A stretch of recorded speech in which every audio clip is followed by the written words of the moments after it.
이동의 촉 시간입니다.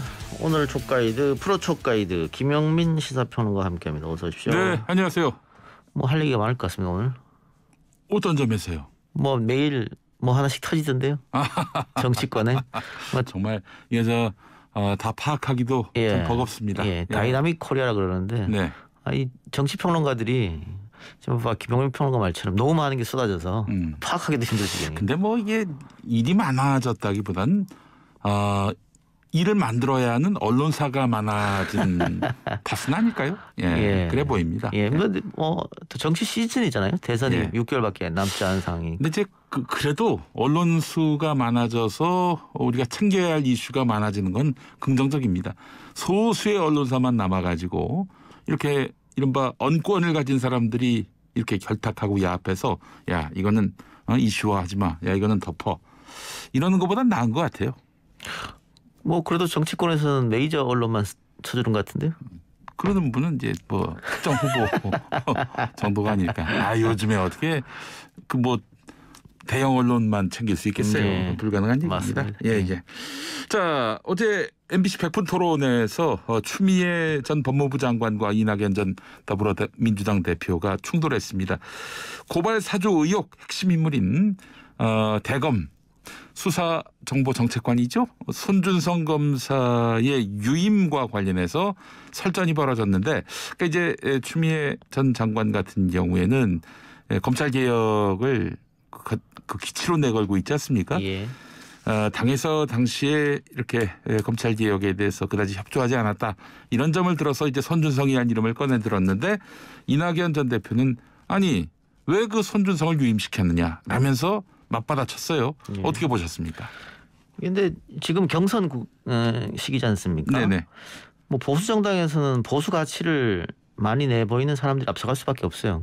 그래서 홍준표 후보가 앞서가는 것이고, 그리고 지금의 정권이 진보 정권이니까 거기에 대척점에 서 있는 윤석열 후보가 앞서가는 거잖아요. 네네. 마찬가지입니다. 진보 정당에서는 진보나 개혁적 인사가 앞서갈 수밖에 없기 때문에 이재명 후보가 2위, 그리고 추미애가 3위를 달리는 거거든요. 네네. 그러니까 이런 경선 시기에서 지금 2위에서 1위를 하려고 하는 이낙연 후보가 이 손준성 씨 이야기를 윤석열 공격용이 아닌 네. 추미애 당내 후보 공격용으로 썼다고 하는 건 저는 경선 전략으로 좀 옳지 않는다. 그러니까 어제 TV 토론 끝나고 민주당 성향의 커뮤니티에서도 네. 이낙연 후보 성토글이 많았거든요.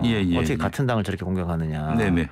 그런 점을 봤을 때는 전략적으로도 패착이었다고 생각해요. 오히려 이거를 이용해서 윤석열 후보 쪽을 공격해야 되는데 추미애 당신이 뭐 안 잘랐으니까 문제 아니냐.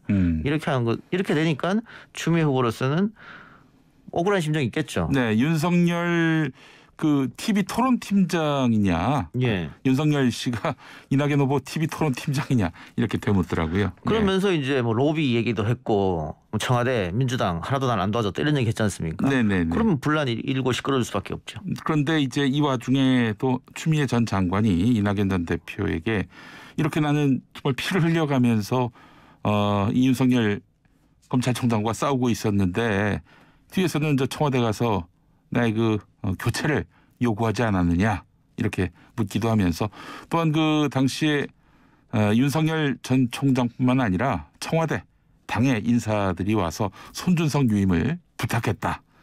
이렇게 또 얘기해가지고 지금 누구냐? 그 사람이 그렇죠. 누구냐? 이런 좀 그러니까 관심사가 생겼어요. 손준성 유임을 부탁했다고 하는데 손준성 씨 본인이 가서 부탁했겠습니까? 그럴 리는 없겠죠. 그럴 리는 네. 없잖아요. 네. 그러면 손준성 씨 바로 위에 있는 어떤 사람이 했을 거 아닙니까? 그러면 뭐 윤석열 후보라고 추격이 되는 거고. 네네. 그런데 그때도 추미애 그 전에 조국 윤석열 이렇게 했고 그 이후에는 추미애 윤석열 이렇게 다툴 때인데 네. 그러면 당과 청와대 뭐 인사들이 추미애 편을 들지 않고 윤석열 편을 들었다 이렇게밖에 안 되는 거잖아요. 그러면은 뭐 민주당 지지자로서는 화가 날 수밖에 없죠. 네. 뭐 편을 들었다기보다는 윤석열하고 너무 대립되면은 결국에는 이제 뭐 윤석열 말 띄워주는 거 아니냐. 선거 전략상 재보선이나 대선에서 괜히 윤석열의 그 몸집만 키워주는 것 아니냐. 이렇게 뭐 전략적 사고를 했다 이렇게 주장하는 사람들도 있더라고요. 그게 예. 편든 거예요. 편든 거다. 예. 그런 명분을 그렇죠. 명분이 갖고 오기 마련이니까. 예. 알겠습니다. 자, 고발 사주 의혹이 제기되면서 추윤 갈등 당시 상황이 다시 한번 또 지금 복귀되고 있습니다. 그 당시 일들이 다시 수면 위로 부상하고 있는데, 자, 경선 국면에서 이 추윤 갈등이 다시 거론되는 것은 누구에게 도움이 되고 누구에게 해가 될까요? 민주당 입장으로서는 다 도움이 안 돼요. 그러니까 지금 이재명 후보는 1등을 하고 있는데 네네. 조금 더 퍼센테이지를 더 받아서 네. 결선을 안 가고 싶어 할 거 아니에요. 네네. 근데 뭐 추윤 갈등 이렇게 되면 네. 이재명은 이슈에서 빠져버려요. 중심에서. 네네. 그건 마이너스고, 아까 제가 모두에 말씀드렸다시피 이낙연 후보 같은 경우에는 전략을 잘못 짰다. 뭐 이런 거에서도 마이너스일 거고. 네. 뭐 추미애 후보 같은 경우야 뭐 동정표가 작용할 수 있겠습니다만은 네. 추미애 후보는 지금 뭐 대세에 영향을 미치는 그런 후보는 아니잖아요. 뭐 1등 한다, 2등 한다 이런 후보는 보기 어렵기 때문에 네네. 전체적으로는 민주당이 마이너스다. 네. 그렇게 보입니다. 자, 이재명 지사와 이낙연 전 대표 기본소득을 놓고 날선 공방을 벌였습니다. 또 일산대교 통행료 무료화 문제로는 뭐 이건 뭐 본질적인 이제 논쟁이라기보다는 국민연금을 악마시하는 건 잘못됐다라는 식으로 이제 이낙연 전 대표가 이재명 지사를 향해서 지적을 했는데, 그러니까 뭐 이 일산대교 통행료 문제는 이낙연이나 이재명이나 큰 차이가 없어요. 네, 생각의 차이가 없어요. 생각의 차이는 없는데 다만 왜 그렇게 국민연금을 악마하냐 그랬더니 이재명 후보가 4년 동안 대화했다 뭐 이런 거거든요. 그래서 네. 이런 토론은 얼마든지 환영이죠. 좋더라고요. 그럼요. 예. 그러면 유권자들이 판단하겠죠. 네. 누구의 자세가 잘 됐고 누구의 자세가 못 됐는지. 네. 그런데 마타도어나 네거티브로 가게 되면 판단 자체를 하기 싫어지잖아요. 네, 네. 어제 이런 기본소득과의 논쟁, 일산대교 통행료 문제로 논쟁은 박수칠 만한 거였습니다. 네. 근데 오늘 이낙연 전 대표 지지자가 이재명 지사 측 지지자를 폭행하는 사건이 발생했다고 하더라고요. 이 전주에서 벌어진 일인 것 같은데, 경선이 이런 식으로 흐르면 안 된다라는 목소리가 나오고 있습니다. 예, 이거 뭐 정확하게 얘기하면 이 전 대표 지지자가 이 지사 측 캠프 관계자를 폭행한 건데, 네네. 뺨을 때린 건데, 아하. 뭐 경선이 아무리 과열된다 해서 이렇게 되면 안 되는 거고, 오히려 선거 때는 네. 이렇게 하면 폭행을 당하는 쪽이 오히려 유리하거든요. 덕을 보죠. 예, 모든 선거가 다 그렇습니다. 그래서 뭐 이런 좀 과열돼서 이렇게까지 가는 것은 문제가 좀 있습니다. 네. 자, 국민의힘 이야기 한번 해보겠습니다. 1차 경선 결과가 나왔는데 순위는 공개 안 됐지만 윤석열, 홍준표 양강 체제일 거라는 전망은 뭐 그렇게 그렇죠. 양강 체제 어렵지 않습니다. 예. 예. 근데 이제 서로 자기가 1등했다 이렇게 얘기하고 있는데 좀 아시는 바가 있으세요? 그러니까 뭐 8명 컷오프는 뭐 대부분의 예측대로 됐고 이제 구체적 순위는 어떻게 되느냐. 뭐 오늘 아침부터 그 소위 말하는 찌라시가 돌더라고요. 어허. 맨 처음에 제가 받았던 것은 홍준표의 승리였는데 두 번째 받은 것은 윤석열의 승리로 나왔어요. 아, 그래요? 제가 하나 만들어야겠네요. 둘이 똑같이 나왔다. 공평하게 하기 위해서. 그리고 누군가는 만들어서 뿌렸다는 거잖아요. 네네. 그것도 이게 뭐 일반 국민, 당원 몇 프로, 소수점까지 이렇게 해서 뿌렸더라고요. 뭐 좀 여론에 영향을 미치려고 하는 것 같은데 네. 지난번 민주당 경선 때도 사실은 뭐 이낙연이 이겼다, 이재명이 이겼다, 뭐 누가 이겼다 이런 게 돌았었거든요. 네네. 그거와 마찬가지다. 그래서 당에서 공식적으로 인정해주지 않는 한 누가 이긴 건지 알 수 없다 이렇게 보여집니다. 근데 순위를 밝히는 게 흥행 면에서는 도움이 되지 않을까요? 그렇죠. 예. 그런데 이게 순위를 미리 밝히게 되면 그게 그 자체로 또 경선에 영향을 미칠 수 있으니까 컷오프에서는 밝히지 않는다. 대부분 그렇게 되는 거죠. 이번 1차 컷오프 이전 상황을 보면 토론이 한 번도 없었습니다. 예. 공당의 대선 경선이 이래도 되는가 하는 아쉬움이 큽니다. 예. 그건 뭐 이제 선두를 달리고 있는 윤석열 후보 쪽에서 토론을 좀 기피하는 영향이 있기 때문에 그랬었는데. 아니, 선수가 원한다고 룰을 그렇게 짜는 게 어디 있어요? 그러나 뭐 이제부터는 아마 토론이 있을 거니까 예. 국민의힘 지지자들이 그거 보고 판단하겠죠. 유승민, 하태경, 홍준표 후보는 이제 토론만 기다렸지 않습니까? 네네네. 어떻게 자기 실력을 발휘할지 지켜봐야겠죠. 홍준표 후보가 아무래도 토론에 강하지 않습니까? 그렇죠. 그래서 홍준표 후보가 상당히 또 많이 노리고 있는 예. 상황이고 지난번에 예. 정책 발표인가요? 비전 발표에 예. 이건 하계회 수준이다라면서 맹성토를 하던데. 그게 이제 반대로 얘기하면 토론 자신 있다 이 얘기잖아요. 네네네. 근데 이게 토론도 국민들이 보는 거니까 네. 일방적으로 몰아붙이고 어느 한쪽 일방적으로 당하면은 네. 또 역풍도 불 가능성도 언제나 도사리고 있거든요. 그렇죠. 이게 말을 잘 못하는 사람들이 토론에서 지는 것 같지만 득표면에서 보면 그럼요. 예. 이득을 볼 때도 때가 있어요. 많아요. 예. 그런데 말이죠.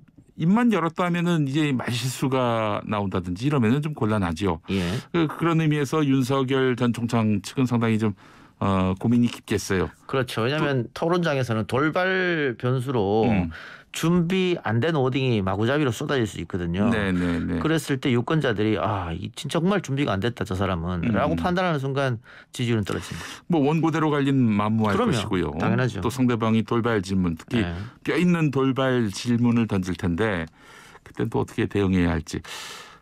그런 가운데 윤석열 전 총장 안동대학교 가가지고 학생들과 만난 자리에서 임금 차이가 없으면 비정규직이나 정규직이나 큰 의미가 없다 이런 발언을 해서 논란이 되고 있습니다.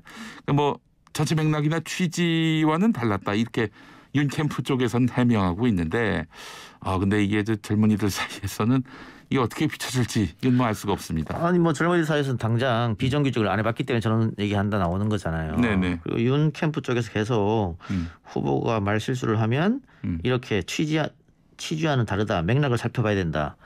이게 한두 번이면 괜찮은데 네. 매번 윤석열 후보의 워딩을 해석하는 사람이 해석을 해주는 사람이 존재하면 그건 문제가 있는 거죠. 번역가가 있으면 곤란하죠. 그럼요. 우리말로 하는데. 네, 우리말로 번역가가. 하는데 계속 번역가가 나타나서 사실은 그게 아니었고 이거 반복되면 문제가 있다.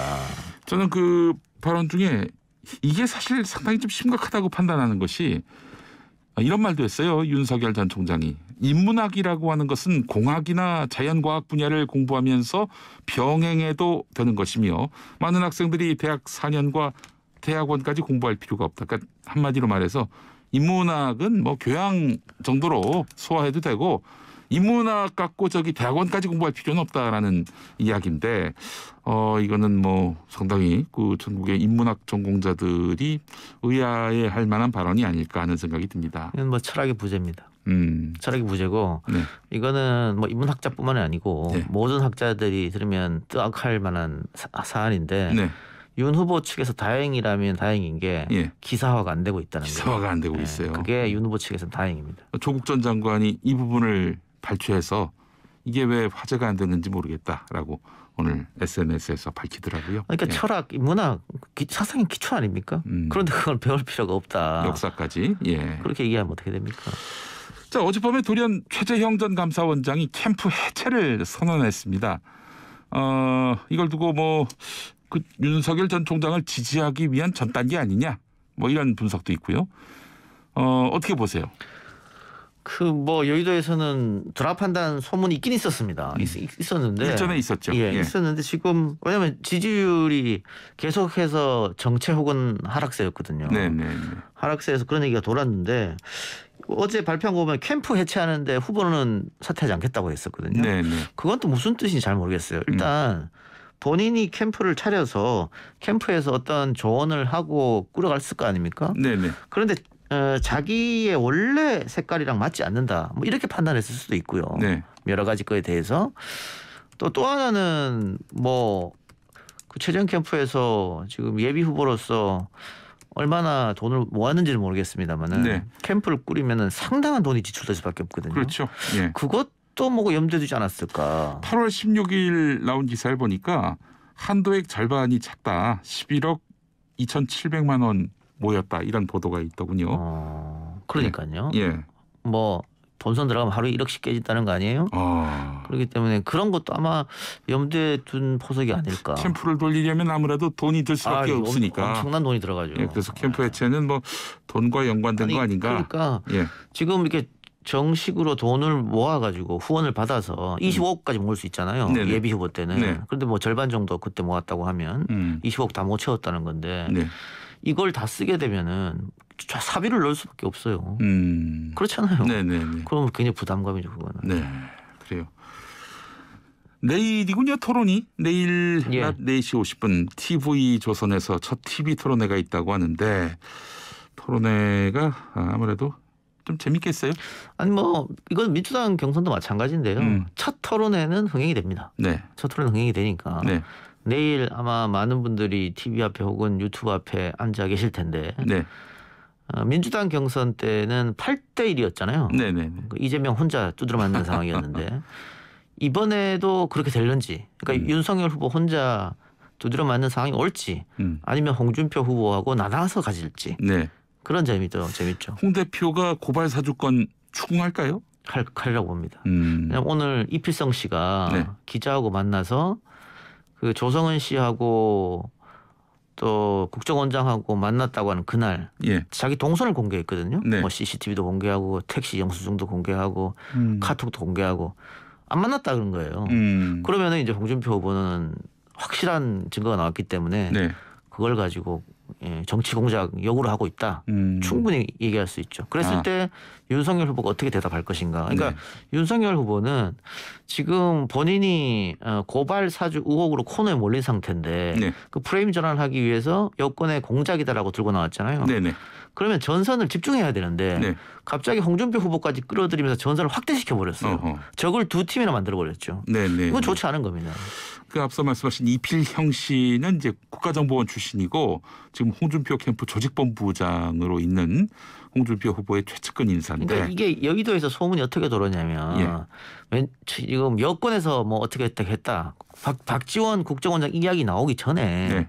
같은 야당에서 1위 후보인 윤석열 후보를 주장치기 위해서 한 공작이었다. 이런 게 먼저 돌았었거든요. 네네네. 그러면서 뭐 황교안 캠프, 홍준표 캠프 있었던 사람이 조성은 씨를 만났다 이런 얘기가 돌았는데 네. 아마 그런 소문만 듣고 지금 윤석열 캠프에서 제3의 인물이라고 고발장을 써놓지 않았을까. 그러면서 기자들 보고 기자들 취재해봐라.